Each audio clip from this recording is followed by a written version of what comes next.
Right sir.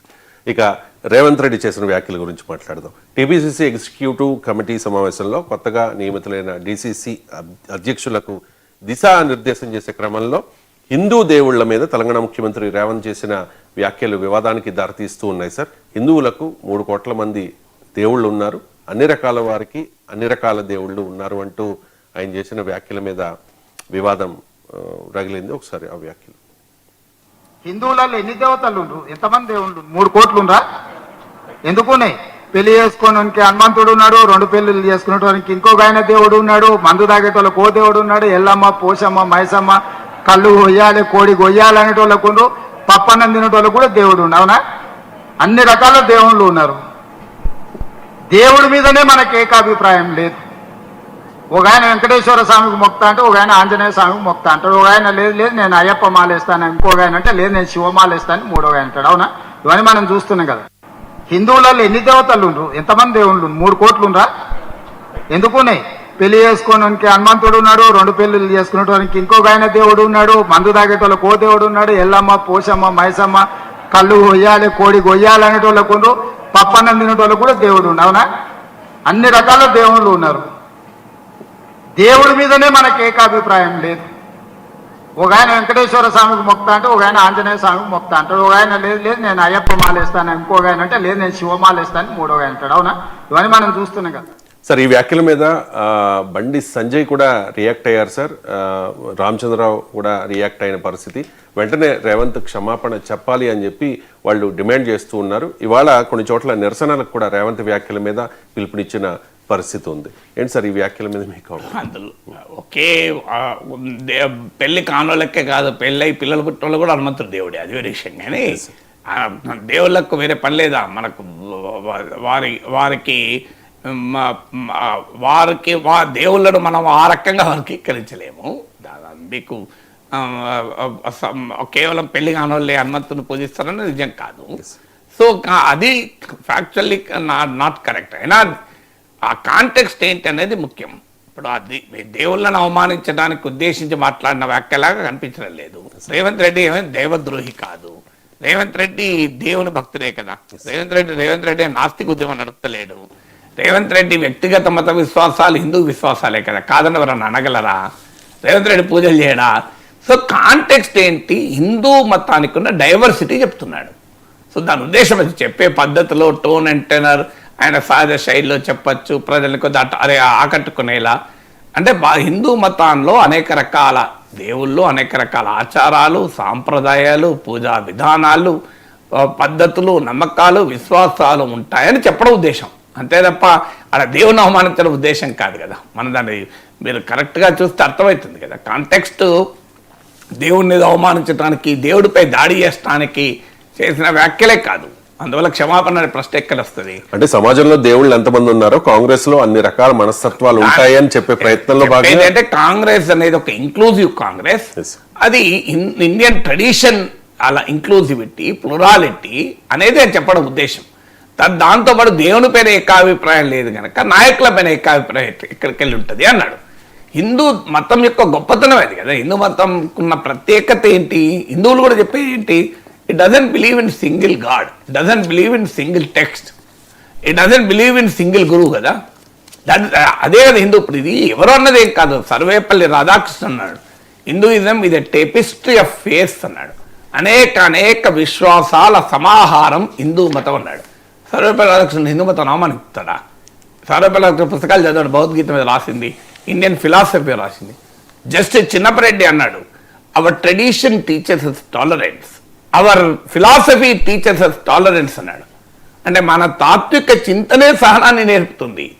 సర్వధర్మ సంగ్రహంలో మాధవాచార్యుడు భారతీయ గడ్డపైన ఉన్న అనేక తాత్విక చింతనల గురించి చెప్తూ ఆఖరికి భౌతికవాదం, మెటీరియలిస్టిక్ ఫిలాసఫీ అయిన చార్వాక గురించి కూడా గొప్పగా హిందూ మతంలో భాగంగా చెప్తాడు. హిందూ ట్రెడిషన్లో హిందూయిజం ఇదే వే ఆఫ్ లైఫ్ అని సుప్రీంకోర్టు తీర్పు చెప్పింది కదా.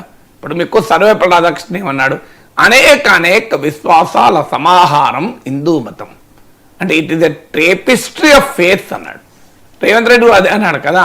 రకరకాల వాళ్ళకు నమ్మకాలు ఉంటాయి అనే పద్ధతి వేరు. సాఫిస్టికేషన్లో అనలేదు, జనం మాట్లాడుకునే మాటల్లో ఉన్నాడు. నిజమే కదా. ఇప్పుడు మీకు ఊర్లలో ఎల్లమ్మ, పోసమ్మ, మైసమ్మ పూజలు చేస్తారు. మీకు కళ్ళుతో కూడా పూజ చేస్తారు. మీకు గ్రామ దేవతలకు చాలా చోట్ల ఈ సంస్కృతి ఉంది, ఇప్పటికి కూడా ఉంది. మీకు కళ్ళుతో పూజలు చేసే సంస్కృతి. కళ్ళు అంటే వాళ్ళు దాని ఉద్దేశం ఏంటి? దేవుని అవమానించడం కాదు, తాము రోజువారీ వాడే పూలతో పూజ చేస్తాడు. తాము తినేదాంతో, తాము తాగేదాంతో పూజ చేస్తారు. అది ప్రేమ, దేవుని పైన ప్రేమతో చేస్తారు. సో మీకు రకరకాల పండ్లతో చేస్తారు. మీకు మనం తినని పండ్లతో కూడా దేవుని పూజలు చేస్తారు. సో దేవుని పూజలో అంటే హిందూ మతం ఇచ్చే అవకాశం ఏంటంటే ఎవరు దేవుణ్ణి ఏ రూపంలో ఆరాధించాలనుకున్నా ఆ రూపంలో ఆరాధించవచ్చు, ఏ రూపంలో పూజ చేయాలనుకున్నా ఆ రూపంలో పూజ చేయవచ్చు. నీకు ఎలా కావాలనుకుంటే అలా కనిపిస్తాడు దేవుడు, సర్వంతర్యామి. ఇందుగలదు అందలేదని సందేహం లేదు, చక్రి సర్వోపగతంబు ఎందెందు వెతికిన ఎందెందు గలదు ధనవాగ్రణి అని మన పద్యం చూడలేదా? అంటే నేను ఇదో కూడా చెప్పాను మీకు. 7th చాప్టర్ 21st శ్లోకం అనుకుంటా, సబ్జెక్ట్ కరెక్షన్, భగవద్గీతలో శ్రీకృష్ణ పరమాత్మ చెప్తాడు, ఎవరు ఎవరిని విశ్వసించినా వారిలో ఆ విశ్వాసాన్ని నేనే కల్పిస్తాను అర్జున అన్నాడు. అందువల్ల హిందూ మతంలో ఉన్నటువంటి ఒక ప్రత్యేకత ఏంటి? ఒక్కొక్కరు ఇప్పుడు సాయిబాబాను నమ్ముతలేరు హిందువులు. కొంతమంది సాయిబాబా దేవుడే కాదంటారు. సాయిబాబా దేవుడే కాదు, సాయిబాబాను హిందువులు పూజించడం ఏంటి అని విమర్శించే వాళ్ళు చాలా మంది ఉన్నారు, పెద్ద ఉద్యమాలు జరిపిన వాళ్ళు ఉన్నారు. కానీ కోట్లాది మంది మా భక్తులు, హిందూ భక్తులు షిరిడీకి పోరా, సాయి శరణం అని పాట పాడరా, సాయి వచ్చిన వేళ అని పాడరా. సాయిబాబాను మరి హిందువులు దేవునిగానే పూజిస్తారు, కానీ అందరూ పూజిస్తారు హిందువుని దేవుడు. సాయిబాబాను అసలు దేవుడే కాదని వాళ్ళు ఉన్నారు. కాంట్రవర్సీ కూడా ఉంది అది. మీరు అసలు సాయిబాబాను మీరు పూజించకూడదని చెప్పి ఆ హిందూ సంఘాలు కొన్ని ఉద్యమాలు కూడా నడిపాయి, వివాదం కూడా అయింది కదా. So that is the beauty of Hindu tradition. So Hindu మతానికి ఉన్నటువంటి ప్రత్యేకత అది కదా. మీకు అనేక రకాలు, ఇప్పుడు నాన్ వెజ్ తినని వాళ్ళు నాన్ వెజ్తో పూజలు చేస్తే అంగీకరిస్తారు ఆ మాంసంతో. ఇప్పుడు అనేక ప్రాంతాల్లో మాంసంతో పూజ చేస్తారు, మాంసంతో పూజ చేయలేరు. అది అందువల్ల ఆయన అన్న కాంటెక్స్ట్, టోన్ అండ్ టెనర్ బట్టి మీకు అలా అన్నాడా అనిపించదు కదా. దట్ ఈస్ కాంటెక్స్ట్ ఈజ్ వేరు. హిందూ మతం యొక్క ఔన్నత్యాన్ని చెప్తూ హిందూ మతంలో ఇంత ఇంక్లూజివిటీ ఉంటుంది, మా కాంగ్రెస్ పార్టీలో కూడా అంత ఇంక్లూజివిటీ అని చెప్పడం, దాన్ని ఎందుకు వివాదం చేయడం? నిజంగానే దేవుణ్ణి అవమానిస్తే ఖచ్చితంగా ఖండించాలి. రేవంత్ రెడ్డిని కాదు ఎవరినైనా ఖండించాలి. దేవుణ్ణి అవమానించడమో, హిందూ మతాన్ని అవహేళన చేయడమో ఎవరు చేసినా తప్పే. హిందూ మతం కాదు, ఏ మతాన్ని అవహేళన చేసినా తప్పే. హిందూ మతం సహనం చెప్తుంది. హిందూ మతానికి ఉన్న వైవిధ్యభరితమైనటువంటి భారతీయ వారసత్వం కదా.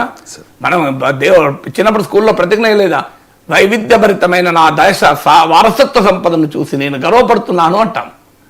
So I'm proud of my varied heritage and friends చదవలేదా? వైవిధ్యభరితమైన భారతీయ వారసత్వ సంపద నేను గర్వపడుతున్నాను అంటాడు. నేను హిందువుగా గర్వపడేది ఏంటి?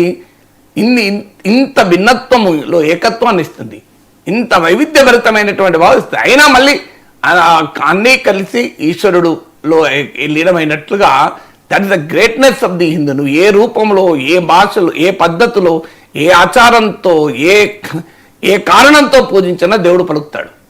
సో పరమాంస అంటాడు, దారులు వేరు కావచ్చు, చేరుకునేది ఒక్కడికే అంటాడు. ఇది హిందూ తత్వం, హిందూ థాట్ యొక్క మూలం కదా. రామకృష్ణ పరమహంస హిందూ కదా.